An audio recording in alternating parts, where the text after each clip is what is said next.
Frozen woodlands stretched endlessly toward the north where winter ruled for half the year, and summer offered no reprieve from hardship. In this unforgiving region, a new power began to arise during the year 1462, while princes ruling vast lands still bowed to Mongol Khans, as their ancestors had for more than 2 centuries. However, inside the wooden fortress of the Kremlin, a young man emerged who would transform everything. John III inherited a small principality, one among many scattered across the Slavic territories. His grandfather had served merely as a tax collector for the Golden Horde, gathering tribute from fellow Christians to send east to their overlords. Yet this heir carried something his predecessors lacked, a resolute vision of what his land might become. Where former rulers had accepted submission as fate, John perceived a chance in the Mongol Empire's weakening grip. Mongol control had tightened around the Eastern Slavs since the year 1240 when Batakan's horsemen swept across the plains like a plague of locusts.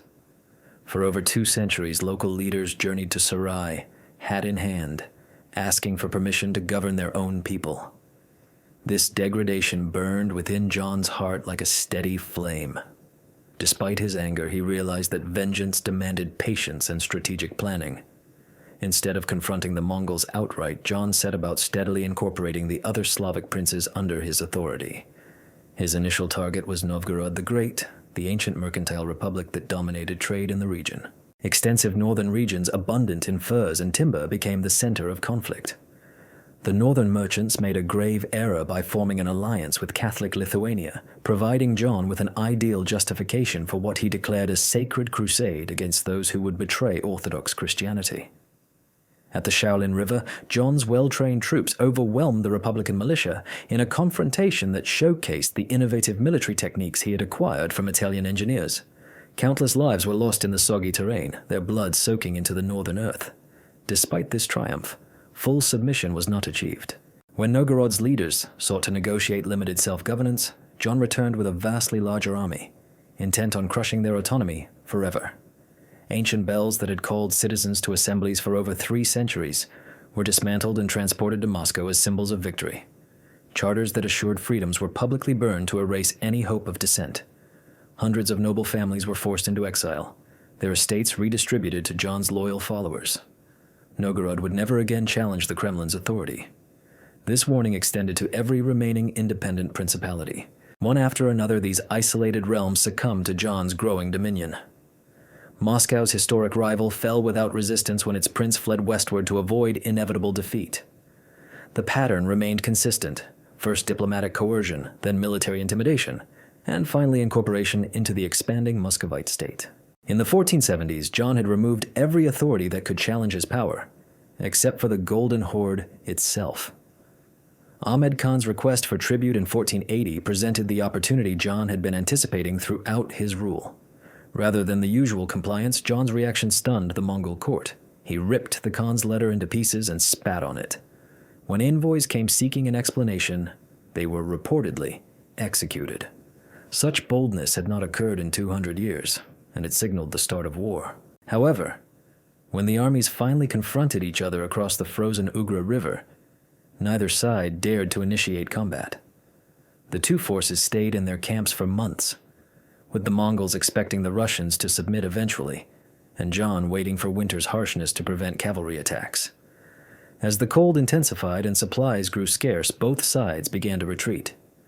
There was no major battle, and no defining moment marked the change. The Mongol yoke simply vanished. With foreign rule finally ended, John embraced a grander vision. If Moscow is free from Mongol dominance, why should it not claim the role of the greatest Christian empire? Rome had fallen to barbarians, Constantinople to non-believers. Only the northern land remained to carry on the mission of the Orthodox Empire. His marriage to Sophia Paleolog, niece of the last Byzantine emperor, symbolized this transformation. Although Byzantium's double-headed eagle became Moscow's emblem of imperial authority, this grand vision demanded innovative governance strategies capable of uniting the extensive lands under John's dominion. The service state he established transformed the bond between sovereign and aristocracy. In contrast to Western feudalism, where possession of land empowered autonomous nobles, John's arrangement tied every territory directly to duty towards the monarchy. Each plot existed as a trust, granted by the Grand Prince, and could be withdrawn if the required service was lacking. Defiance was not just an act of treason, but a financial disaster. When John passed away in the year 1505, he bequeathed to his son Vasily a cohesive domain stretching from the Baltic Sea all the way to the Ural Mountains. However, the process of unification was far from finished. Vasily III persisted in his father's diligent tactics by incorporating the final autonomous regions and proving the emerging state's military strength. Regaining control of Smolensk from Lithuania after 100 years under foreign rule demonstrated that Moscow was now capable of asserting influence westward against European rivals instead of solely defending its borders from nomadic invaders. Yet, the regency turmoil that erupted following Vasily's death in the year 1533 almost unraveled all the achievements of his predecessors. His grandson, merely 3 years old, ascended to the throne, leaving the kingdom vulnerable to noble factions who had yet to fully accept the new absolute monarchy. For many years, these factions, aristocratic families, clashed fiercely for dominance while the young successor observed with no power to intervene. The turmoil of these formative years left a deep imprint on John IV's mind, shaping the mistrust and paranoia that would later define his leadership. When John IV eventually reached maturity and was crowned in the year 1547, the event itself signaled a groundbreaking shift. For the first time in Russian history, a ruler was crowned, not as the Grand Prince, but as Tsar, a designation derived from Caesar, which asserted parity with the Roman Emperor and the Byzantine Basileus. The youth who had seen the royal authority humiliated during the regency was resolved that such challenges would never repeat. The initial phase of John's direct governance revealed the promise of the system established by his forerunners. Flanked by skilled counselors known as the Chosen Council, the young Tsar undertook thorough reforms affecting every facet of society. A professional infantry equipped with firearms created a disciplined army corps capable of maintaining peace and fighting efficiently during war. New legal codes replaced the disorderly mix of local traditions with consistent standards of justice. Gradually, administrative competence took over from the whimsical control of royal favorites. These domestic successes paved the way for military campaigns that would announce Russia's rise as a major power. The capture of Kazan in 1552 was far more than just another land gain. This event marked the symbolic end of centuries of Tatar dominance. The Khanate that had terrorized Slavic territories was overcome by John's modern army after a siege demonstrating the most advanced European military techniques. When Astrakhan fell 4 years later, Russia had gained control over the entire Volga River system stretching from Moscow to the Caspian Sea. For the first time since the Mongol invasion, the power dynamics in Eastern Europe had been dramatically altered. Russian princes who once shuddered at the sound of Tatar war cries now commanded the situation. Russian troops dictated terms to the remnants of the Tatars. Orthodox churches were built in places where Islamic minarets had once stood, and Russian officials administered regions that had been Muslim strongholds for many centuries. The victories against the weakening Tatars brought a dangerous sense of confidence. Encouraged by these eastern conquests, John shifted his focus westward towards the Baltic territories controlled by the fading Livonian order. What started as a mission to secure access points to Europe quickly escalated into a struggle lasting 25 years, revealing the true limits of Russian strength. This grueling conflict eventually transformed John from a reformist ruler into the fearsome tyrant remembered in history. The involvement of Poland, Lithuania, Sweden, and Denmark turned what should have been a swift victory into a prolonged war against multiple adversaries with greater resources and technological advantages. As losses piled up and setbacks grew, John's mistrust of his closest allies deepened into paranoia. Delusions gripped Ivan deeply. When John Kurbsky, one of his most accomplished commanders, defected to Poland and Lithuania in 1564, this act of betrayal completely shattered John's trust in those around him. The harsh regime John then imposed marked a radical departure from the cautious statecraft of his ancestors. Rather than continuing to build upon the system they had established, John split his kingdom into 2 sections and sent enforcers clad in black against the very nobility that his grandfather had carefully incorporated into the service of the state. Ancient boyar families were dispersed, their estates seized, and members either executed or banished at the slightest hint of disloyalty. Novgorod, the city that John's great-grandfather had thoughtfully integrated into the expanding Russian realm, became the focus of John's cruelest attack on his own people. Convinced the city was conspiring to defect to Poland and Lithuania, John led his forces on a ruthless campaign of destruction lasting 5 weeks. Entire families were cast into the freezing Vulov River. Archives containing centuries' worth of historical documents were destroyed, while churches were pillaged and defiled. The city, once the pride of northern Russia, never fully recovered from this devastation. The internal terror inflicted had consequences opposite to those intended. Instead of fortifying Russian unity against external foes, it devastated the very regions forming the core of military strength, a weakness the Crimean Tatars later exploited. Chaos erupted when a destructive raid reached as far as Moscow itself in the year 1571, setting the capital ablaze and capturing tens of thousands who were forced into slavery. John's military reputation lay shattered alongside his political power. The Tsar, who had begun his rule as a reform-minded leader focused on creating a strong and logical state, passed away in 1584 as a defeated man, leaving the crown to his surviving son, Fyodor.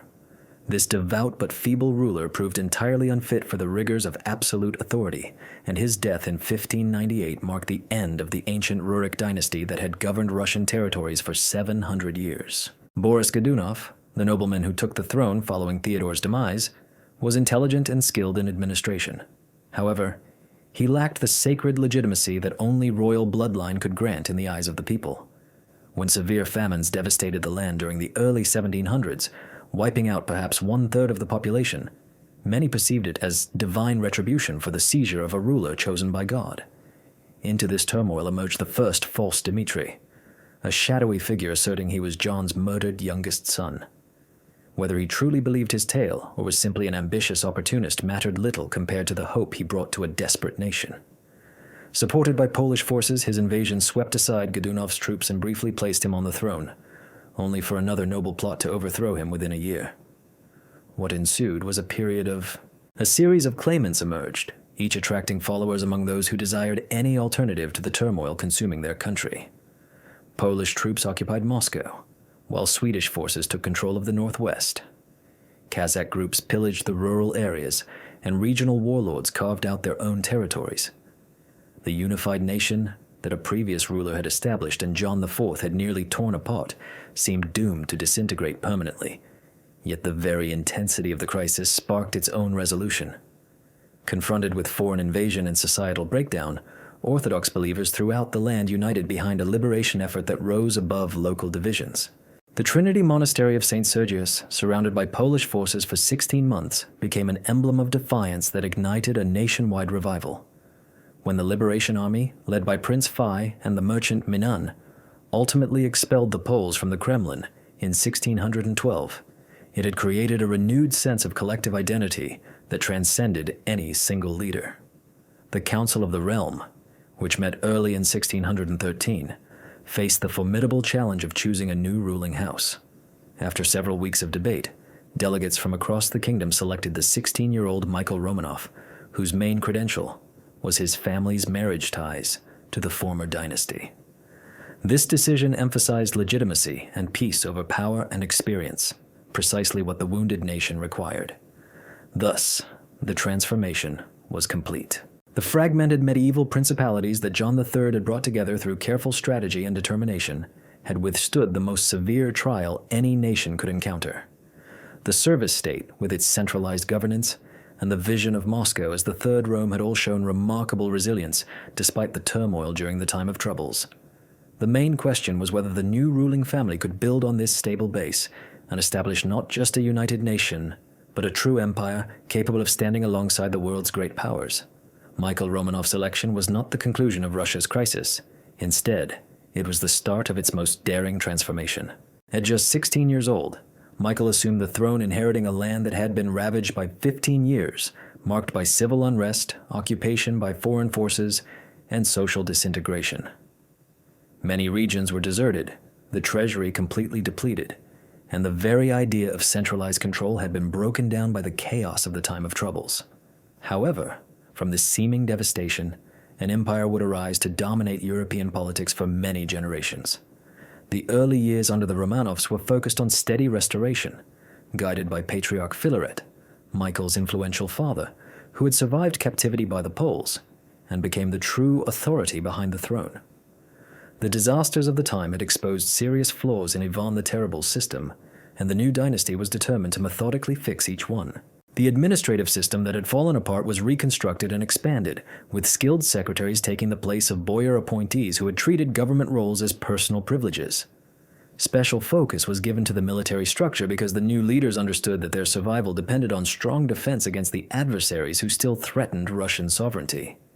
The traditional noble militia, which had failed disastrously during the crises, was reinforced by newly formed regiments trained in line with European standards.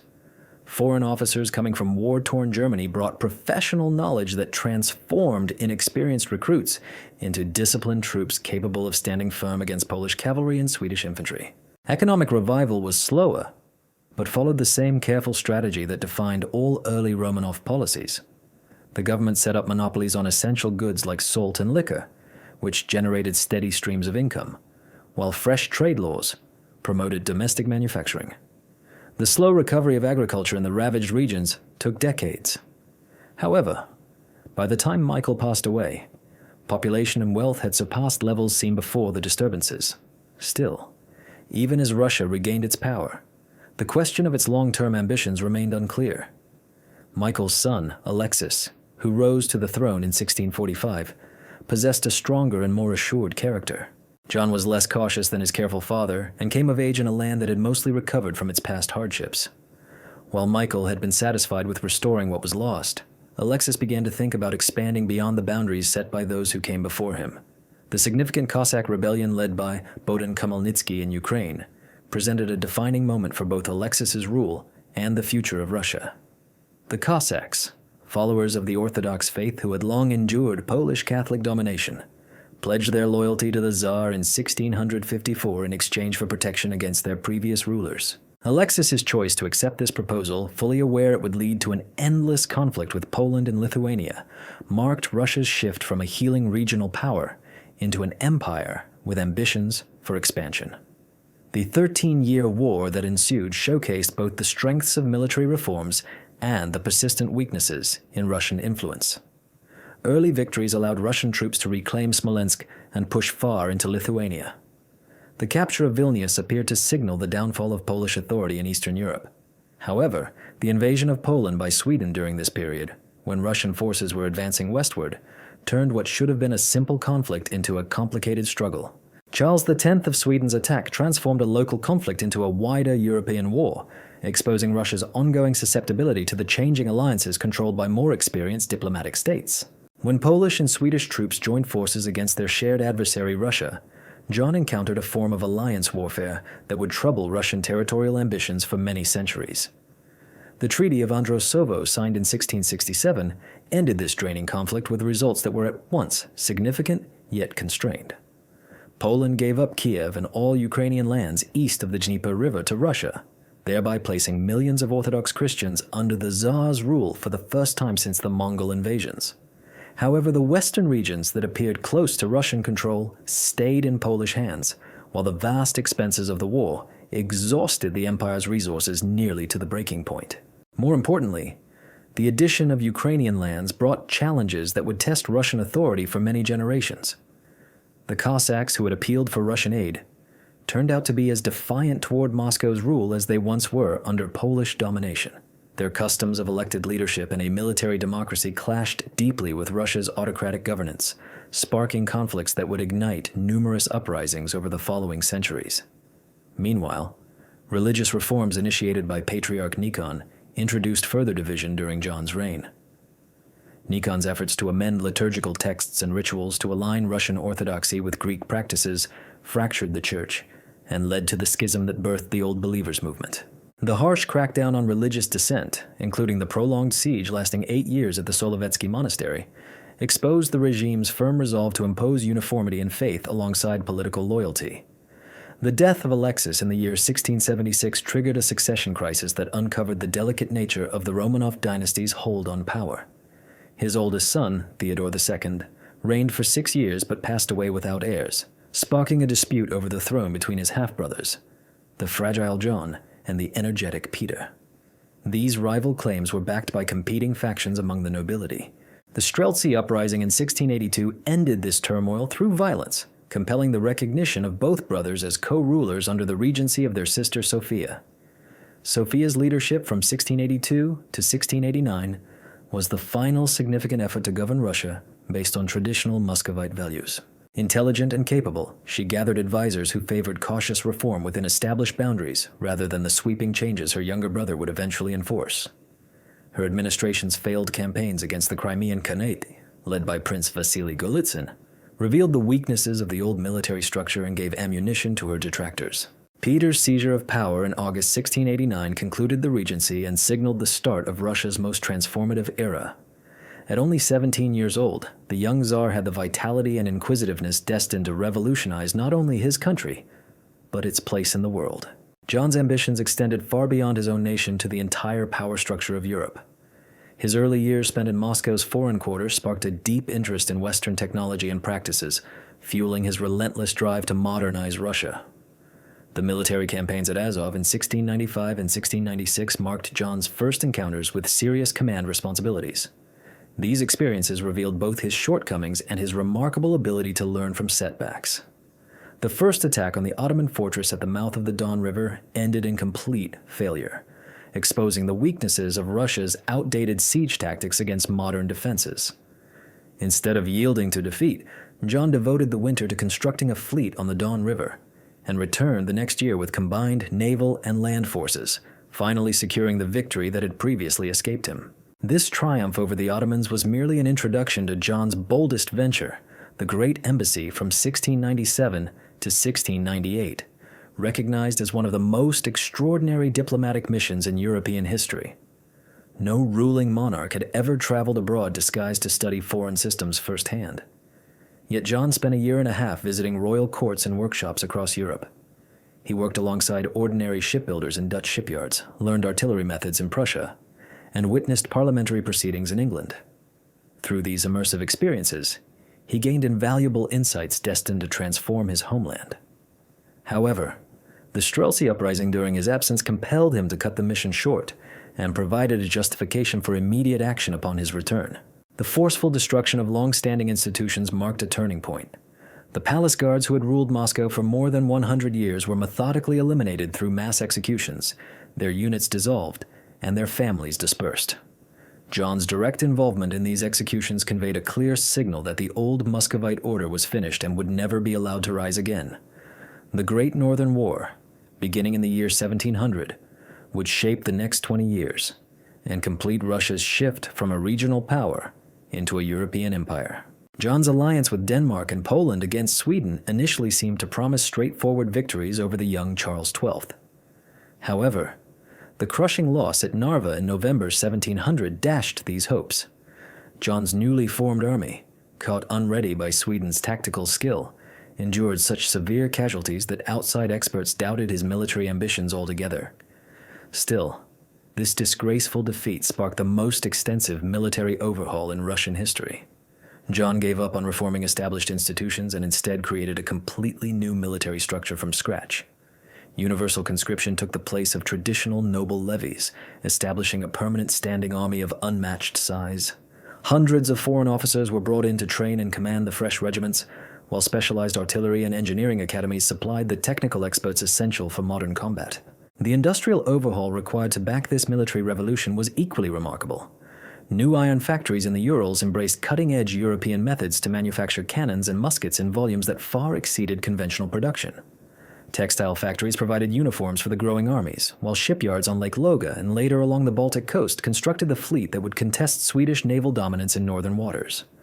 As Peter modernized the military, administrative changes also followed. He dismantled the old institutions that had shaped Russia since medieval times.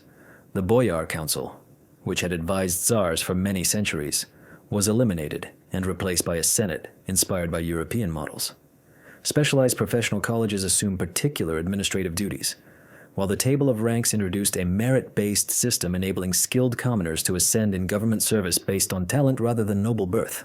The founding of St. Petersburg in 1703 marked Peter's total departure from the Muscovite era. Erected on swampy islets in the Neva Delta, where thousands succumbed to illness and exhaustion, the city embodied a deliberate rejection of conventional Russian architectural and urban designs.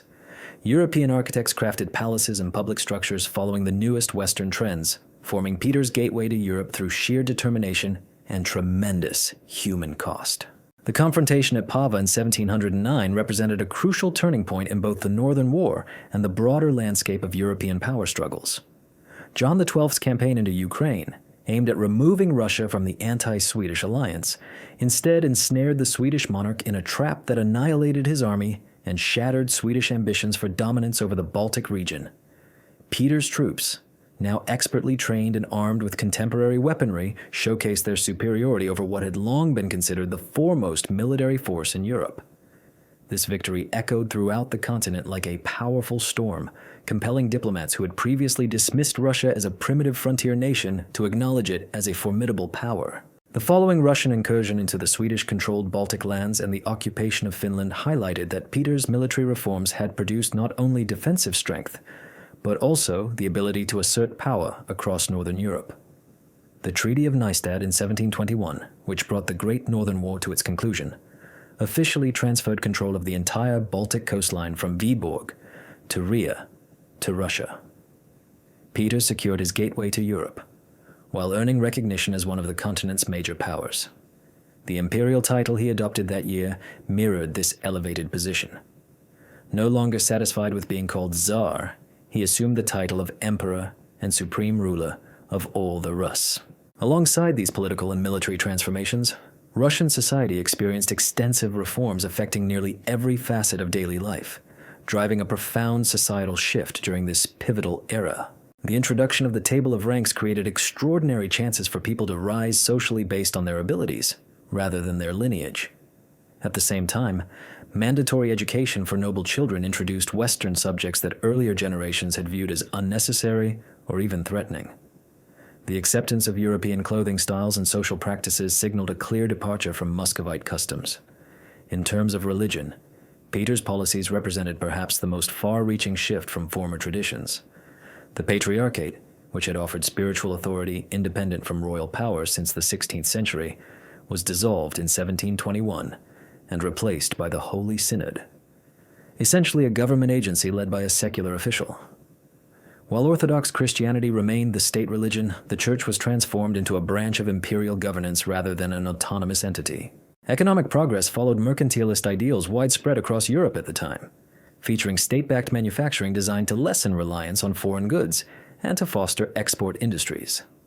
The textile, metalworking, and weapons industries experienced significant growth under government protection and subsidies, and trade with European nations greatly expanded as ports along the Baltic Sea opened commercial possibilities that had been closed off during the Swedish control period.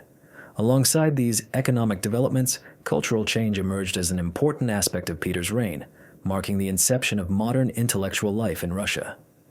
The Academy of Sciences was founded in 1724, setting the stage for a new era of scholarly and scientific advancement. European intellectuals were summoned to the imperial capital to enhance knowledge in mathematics, natural philosophy, and various modern fields. The very first Russian newspaper began circulation, delivering news and imperial announcements across the empire, while secular literature and theater started challenging the Church's long-standing control over cultural expression. However, the toll on people due to John's swift transformation was tremendous, giving rise to animosities and conflicts that shadowed his victories. Peasant uprisings flared frequently as taxes rose to support military efforts and construction endeavors. The Bulvin Rebellion in the Don area demanded extensive military campaigns to quell, while aristocratic families that had controlled political life for many generations were either pushed aside or eliminated by the emerging merit-based system. Resistance to John's reform showed itself in diverse ways, ranging from outright revolt to quiet defiance and religious opposition. The Old Believers, who rejected not only Nikon's reforms of religion, but John's entire process of westernization, faced harsh persecution that forced them into isolated regions where they secretly kept their traditional ways. Even John's own heir, Alexis, was subjected to torture and died because he was accused of conspiring against the reforms. The military operation on the Pruth River in 1711 revealed that even John's modernized army had its weaknesses when confronting seasoned foes in difficult landscapes. John's campaign into Ottoman lands aimed to aid Orthodox Christians in the Balkans ended disastrously when Turkish troops encircled the Russian forces on the Pruth River, only